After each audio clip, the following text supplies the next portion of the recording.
নমস্কার বন্ধুরা, মাতৃভূমি চ্যানেলে আপনাদের সুস্বাগতম। আজকে স্কুল সার্ভিস কমিশনের একটা প্রপোজাল নিয়ে আলোচনা করব। স্কুল সার্ভিস কমিশন একটা প্রপোজাল দিয়েছে। কিসের প্রপোজাল? বেসিক্যালি যে তারা নতুন এসএসসির এসএলএসটি 9, 10, 11, 12-এর পরীক্ষা ঠিক কোন পদ্ধতিতে নিতে চায় সেই বিষয়ে আলোচনা হবে। এখানে বলা হয়েছিল 9, 10, 11, 12-এর টোটাল 100 নাম্বারের এক্সাম হবে। টোটালটাই হবে এমসিকিউ এর মাধ্যমে, অর্থাৎ 100-এর মধ্যে 90 নাম্বার থাকবে সাবজেক্টের উপর আর বাকি 10 নাম্বার থাকবে ইন্টারভিউতে।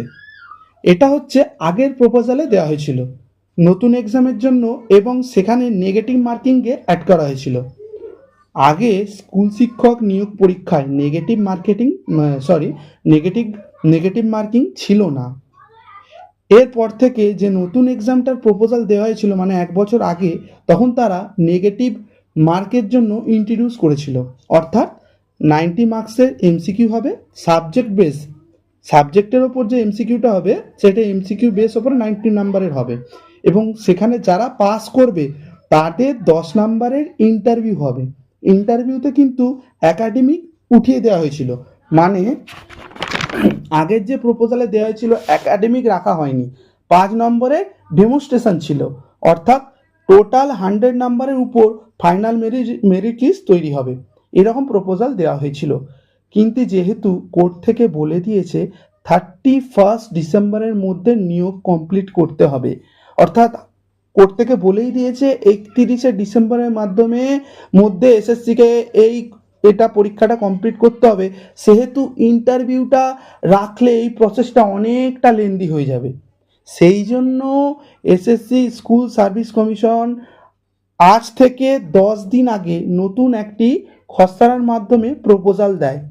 সেখানে এই ইন্টারভিউটাকে সরাসরি কথা বলা হয়েছে যে ইন্টারভিউটাকে তুলে দেওয়ার ক্ষেত্রে, তার জায়গায় নতুন করে একটা নতুন প্রসেস করেছে। সেই প্রসেসটা কি?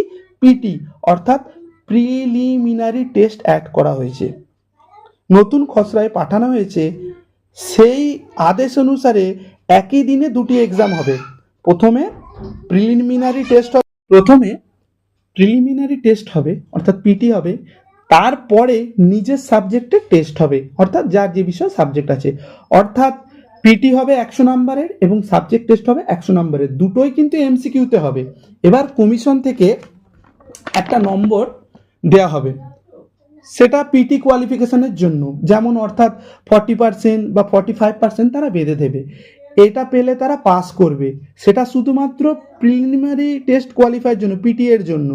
তবে পিটি কোয়ালিফাই করলেই যে তারা মেন খাতা চেক করবে, অর্থাৎ মেনের যে সাবজেক্ট ওয়াইজ এক্সাম হবে সেই এক্সামের খাতাটা তারা তবেই চেক করবে যখন পিটি কোয়ালিফাই করা হবে। সেটা পর্ষদ ঠিক করে দেবে 40% হবে কি 45% হবে। অর্থাৎ কি, পরীক্ষাটা হবে দুটো একদিনে হবে, 100 নাম্বারে পিটি হবে এবং পিটির পরেই সাবজেক্ট ওপর বেস করে 100 নাম্বারের পরীক্ষা হবে, দুটোই হবে এমসিকিউতে। পিটিটা যখনই কোয়ালিফাই করবে সেটা কোয়ালিফাইয়ের জন্য একটা নাম্বার দেওয়া হবে 40%, 45% একটা, এবং সংরক্ষণ তো থাকবেই সংরক্ষণের তালিকায়। সেটা পাস করলে তারপর এই মেনের খাতা চেক করা হবে।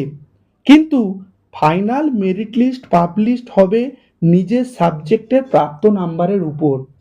নিজের যে সাবজেক্ট সেই সাবজেক্টে প্রাপ্ত নাম্বারের উপরই ফাইনাল মেরিট লিস্ট পাবলিশ হবে। অ্যাকচুয়ালি এই দুটো প্রসেসের মধ্যে কোনটা গ্র্যান্ট হবে, অর্থাৎ আগে যেটা ছিল 1 বছর আগে যে প্রসেসটা দিয়েছে, না এই 31 ডিসেম্বরের ডেট দেওয়ার পর নতুন যে প্রসেস হয়েছে, এই দুটো প্রসেস এর মধ্যে কোনটা গ্র্যান্ট হবে এখন এটা বলা সম্ভব নয়। তবে আমরা আগামী 7 থেকে 8 দিনের মধ্যে ওয়েট করলে অনেকটা কিছুই আমাদের কাছে পরিষ্কার হয়ে যাবে যে পর্ষদ কী প্রসেসের মধ্যে পরীক্ষা নিতে চাইছে। তাই আমরা সবাই তৈরি হব আরও ভালোভাবে পরীক্ষা দেওয়ার জন্য। ধন্যবাদ বন্ধুরা।